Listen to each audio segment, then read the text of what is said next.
what is up? Welcome back to my channel. If you guys are new here, hi, what's up? My name is Carter and I would love it if you guys hit that subscribe button down below.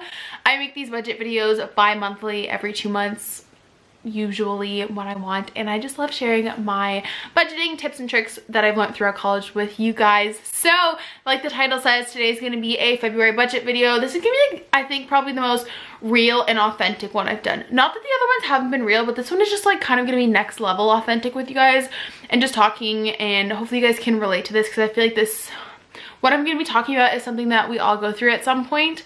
And I'm really excited about it. But before we get into the video, I just wanted to introduce you guys to today's sponsor, which is iFlipd. I'm really excited to be collaborating with them. As you guys know, I love finding any website or like app that I can share with you guys that'll help with you guys that are in college and trying to budget a little bit. So iFlipd is this great website. I will leave them right here for you guys. And basically what it is you can rent textbooks and digital ebooks, which is great. You guys know I'm all about saving the environment, especially in 2019. I went wasteless and bought an iPad, and so I love buying ebooks when I can. But the really great thing about this website is you can rent textbooks. I find myself buying these like $200 textbooks, and then you use them for 4 weeks, you use them for like a quarter of the semester, half the semester, and then you never use them again, and then you're stuck with this $200 book that you really only get like a resale value of like $100 for. And it's a huge waste of money. So I'm really glad I came across iFlipd. So like I said, so basically you just go on, search your textbook, and then you rent the textbook for the allotted time that you need it for, which is great, which is awesome. Great way to save money. Just an example for you guys, my quantitative and qualitative research class that I have to take as part of my program, that textbook is $200, and on iFlipd I can rent it for 6 weeks for about $30, which is literally insane. I know a lot of you guys are college students, so you could probably benefit from it, so definitely go check them out. I will leave my coupon code here. They were super nice and even gave me a coupon code for you guys to use, so I will leave it right here for you guys to get a discount, and I'll leave the website name right here as well. So don't forget to check out iFlipd. Thank you guys so much for sponsoring today's video, and let's just jump into it. Kind of ties into the whole like college lifestyle budget situation that I'm going through, and I just really wanted to share because it is a website that has seriously helped me out so much, and I've actually purchased textbooks from them this semester, and it's great, awesome. Like I said, the ebook option is also super great for anyone who's trying to just not buy a lot of physical textbooks, but it is seriously awesome. So thank you guys so much for sponsoring today's video, and let's just jump into the budget video. If you guys have never seen a budget video on my channel, they're basically just kind of like a sit down chit chat where I'm at kind of video. If you guys watch Asia Dang, which if you don't, highly recommend. She's amazing for budget videos. I will link her down below for you guys to check out, but I kind of go off of like her types of budget videos. So we are in February right now. February is a pretty hustle bustle month for me. If you guys are new to my channel, I'm a senior at the University of Ottawa. I'm studying psychology and gerontology. I'm graduating in the fall of 2019 with hope to pursue either getting my bachelor's in nursing to be an RN or go to PA school. So haven't decided yet, but I'm nearing the end of my undergraduate degree, which is so exciting. I work between part-time and full-time at our local hospital as an inpatient clerk, and I do YouTube on the side. So all right, I am so excited because I wrote down some key pointers that I want to talk to you guys about. So let's just get into it. My debt. I just love starting the video off big, don't you find? It's just a great way to do it. So previously I talked to you guys, and I'm usually pretty good at staying on top of my debt. I put everything on my credit card, and then I just pay it off when I get paid. That way I can accumulate credit. And I do also have a credit card that gives me like points for flying and stuff, which comes in handy because I travel a lot. So like I said, pretty good about paying that off and whatnot. Like, I'm rarely ever stuck in debt for more than a month. Unfortunately, the last few months have been a little hard on me. I've had quite a few unexpected expenses just come up and whatnot, and I know someone is probably gonna comment and say, well, like, just stop traveling and then like you'll have money, but these trips were already booked before this happened, so I couldn't like back out, nor did I want to. The trips were already paid for before all this happened, so that's not like the traveling. I just know someone's gonna bring up how I travel a lot and how I can cut that out, but these trips were already paid for. All three were already paid for before any of this happened, so that had nothing to do with money.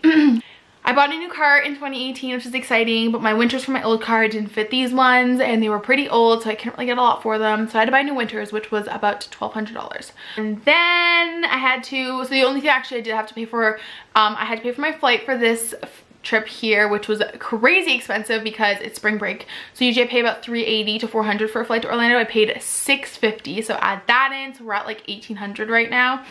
And then I was in a car accident recently, which unfortunately, due to the circumstances, I am at fault. Luckily, you know, nothing severe happened. No one was hurt. That's really all that matters. But I do have to pay my deductible in this situation. If you guys want to know what happened, I talked about it in a past video. You guys can go check that out. So that'll be $1,000. So all in right now, including the deductible I'm about to pay, my debt is about $3,000 right now.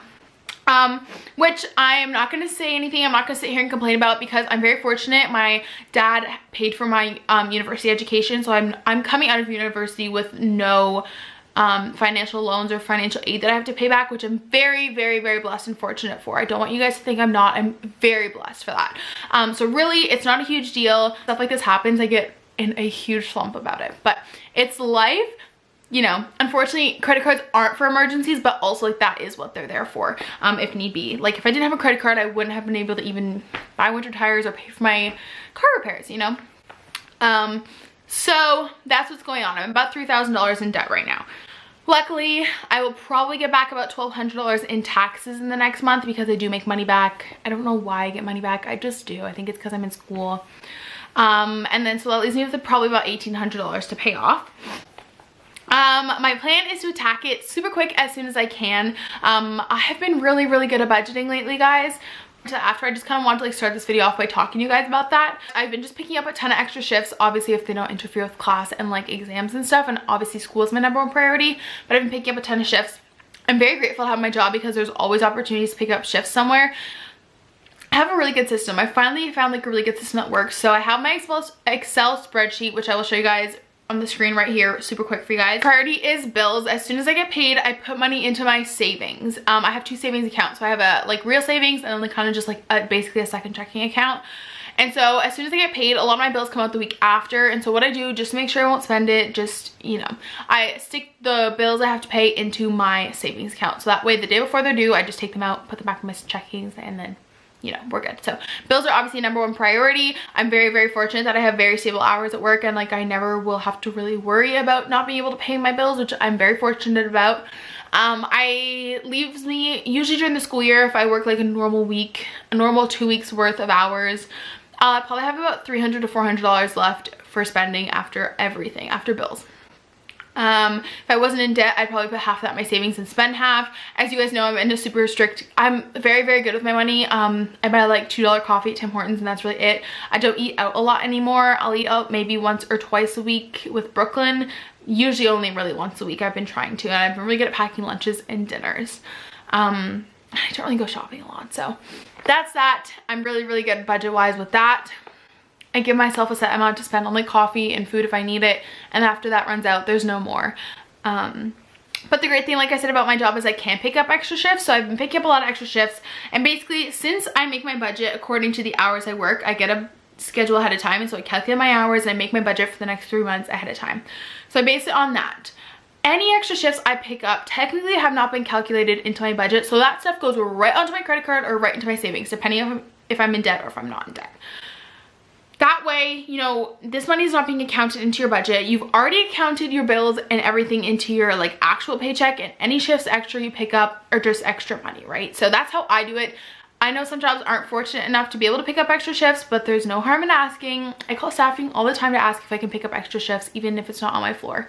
So that's how I kind of tackle that debt extra. So I'll put half of the leftover money on my budget onto my credit card right away, and then I keep the other half to spend. And then normally if I'm really close to payday and I have like extra money in my account, I usually just wipe it out the day before and put that onto my credit card. So like, let's say Thursday, I get paid on Friday, so Thursday I had $137 left. I only spent $70 in 2 weeks on food or whatever. I'll just put the $137 in on my credit card, and then I just get paid the next day, so it's fine.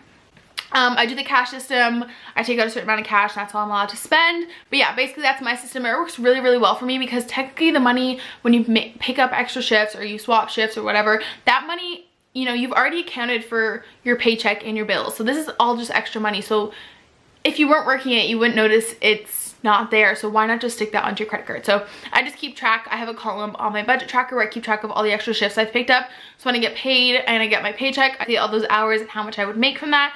Take that off my paycheck right away, stick that into my credit card, and then pay up my bills and whatnot. Does that make sense? I had a few people ask. I do follow Dave Ramsey loosely. I normally do have the $1,000 emergency fund, but honestly, just a lot of stuff has happened the last few months that I haven't been able to do that. But I'm working my way back up to get that emergency fund set. Christmas was really rough too because it didn't work for about 2 weeks because of finals, which was a dumb decision. I really don't know why I did it. I definitely would have had time to work. I had way too much time on my hands, but it's fine. I've learned my lesson from it. But that was hard because I had to buy Christmas presents, so that was like $500. It was just very stressful, but yeah, that's that. So that's kind of like a general look at my paycheck and kind of how I divvy up the money. Now YouTube paychecks. This month is a really good month for me on YouTube. I'll get an actual AdSense. I should be getting an actual AdSense paycheck, as well as I have a bunch of sponsors that lined up for this month, and I've really been on my grind with YouTube, so I've been pumping out a lot of videos for you guys. So like I said, YouTube money, same thing goes. That's extra money. My actual physical, like, part-time, full-time job is what I use to pay my bills.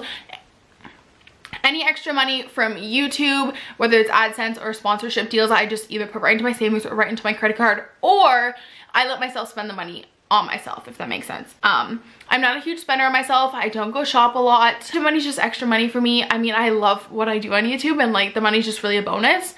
So same thing, I'll either put that on my credit card or put it in my bank account. Or if I really, really want something, I kind of use that as an excuse to buy it because, like, technically, you know, I've already counted for my bills. Like, this is just extra money that I've earned. So, for example, I haven't had winter boots. My winter boots broke at the beginning of winter, and I was like, whatever. I'll be fine. I'll just wear sneakers and stuff. I'll be okay. My feet were cold. I live in Ottawa. It's been -30 for like the last 2 weeks. I needed winter boots, so as soon as I got to my YouTube paycheck, I went and bought myself a pair of Blundstones and to keep my feet so warm and stuff like that. You know, if I really need something, I'll try and wait until a YouTube paycheck, and then I don't feel bad at all because it's just extra money. So I know I get asked that a lot. I don't make a crazy amount on YouTube. It's not anything stable. Obviously, I can't like pay all my bills every month, but that's that. So I'm hoping to have my debt paid off by May is my goal. I'm going to Disney February 21st to February 25th. That's Princess Half Marathon weekend. After that, there's no traveling for me until my debt's paid off, so until the summer most likely. I knew going into it that this would be a kind of a tight few months because I did Wine and Dine Half Marathon in November, Disney Marathon weekend in January, and then Princess Now, and there was 6 weeks between November and January when I went, and now there's 3 to 4 weeks. There's 4 weeks between this trip, so it was just an expensive last few months with like Christmas and 3 Disney trips, which I knew going into it. I knew it'd be tight. I'm so happy I did them. No regrets, but there will be no traveling until all my expenses and debts are paid off. But by the looks of it, by calculations, I should be able to pay off my debt by May, which is good. I make my minimum payments every month. I make more than that. I put a big debt in it.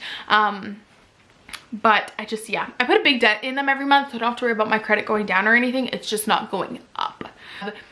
2 paychecks in February, 2 paychecks in March, 2 paychecks in April, and then let's say 1 in May if I need to, so 7. So I'm looking about just putting $200 aside every 2 weeks, and then factor in about $500 from YouTube. I should be able to pay that off. If you guys want a separate video just on how I'm going to pay off my debt, let me know. I just wasn't sure if you guys would be interested in that, so I didn't really go into detail. And if you guys want an actual in-depth video on my debt payoff plan, I will definitely film that for you guys because I feel like it's important as a college student to share my tips and advice. Hope you guys enjoyed this video. Don't forget to give it a big thumbs up if you guys enjoyed. Thank you so much to iFlipd for sponsoring today's video, and I'll talk to you guys in my next one. Bye!